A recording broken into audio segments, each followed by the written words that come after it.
Hello all, myself Dr. A.R. Deshmukh from Engineering Sciences Department. In this video, we are going to understand what lasers stand for, what are its special properties, and the laser action, or we can say the process or the mechanism of the laser. Lasers stand for light amplification by stimulated emission of radiation. Simply we can understand from this full form of the laser, that is, light is being amplified by stimulated emission of radiation. So the process stimulated emission is very important for achieving the special characteristics of the laser. So these are the special properties of the laser. First is monochromatic, that means the wave must maintain the same wavelength. Second is the intense. Third is the directionality, that means these wave must have the unidirectional properties. Fourth is a coherent, which is related to the angular frequency, or we can say these wave must maintain the constant phase.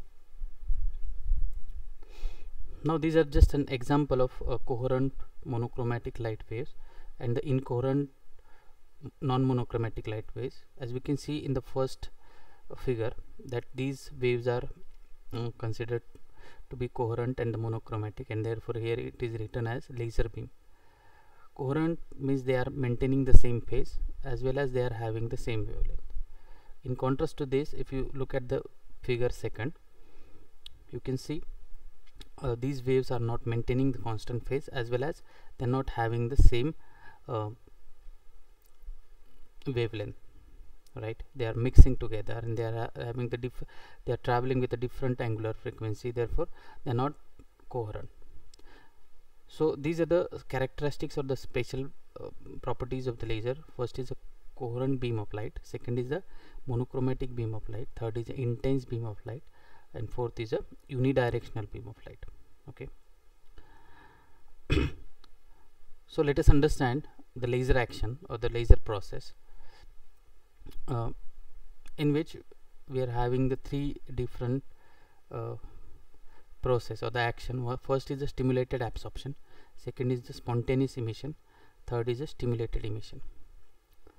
Okay,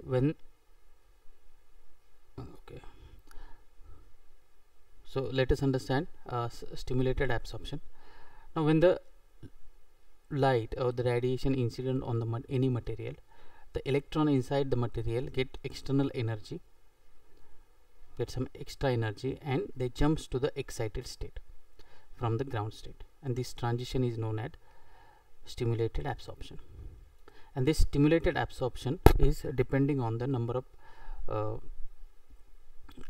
atoms inside the ground state E1 and the density of the photon in the incident beam. Okay, so if you want to see this how it is happening, so when the material is incident by some incident beam of radiation like this, then the electron from the ground state jumps to the excited state likewise, and this transition from ground state to the excited state, we called it as a stimulated absorption. Now second is spontaneous emission. Now the electron is already in the excited state by the stimulated absorption, and as we know that the lifetime of the electron in the excited state is very short, that is 10 raised to power minus 8 second. Okay, and therefore this electron will stay here very short time and spontaneously it comes down to the ground state by its own, okay, with not external force. And this process of electron which is in the excited state jumps to the ground state by emitting photon or by emitting some energy, that process we called it as a spontaneous emission. That means the electron coming to the ground state on its own. Okay, and this emission is depending this emission is independent of outside circumstances. It is the random in characteristic because photons emitted in this process moves in different direction and they are incoherent. Since the photons which are emitting from this process are moving in the different direction and they are incoherent, that means they are not giving us the spatial characteristics of the laser. The third process, okay, this is the animation of the spontaneous emission. That is, the electron already in the excited state jumps to the ground state spontaneously, okay, by emitting the photon. Now this is the third process, which is stimulated emission. It means the phenomena of the force emission of photons is called as a stimulated emission. That means the electron which is in the excited state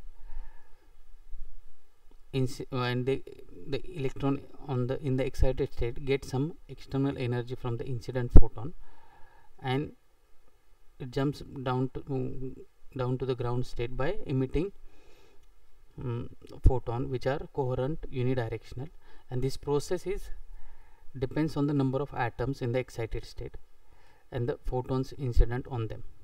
So if the number of electron in the excited states are higher, then the stimulated emission process is performed more oftenly and they emit the photon with the unidirectional and coherent properties, and that is what we needed for the laser. These are the spatial, these properties comes in the spatial properties of the laser, right?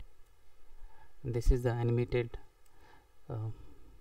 version of the stimulated emission. When the electron is already in the excited state, gets some energy, it falls down to the ground state by emitting 2 photon, right? And these photons are unidirectional and coherent. And that's all we understood in this video. What is the laser stand for, what are the spatial properties, characteristics of the laser, and what are the laser actions. Thank you all.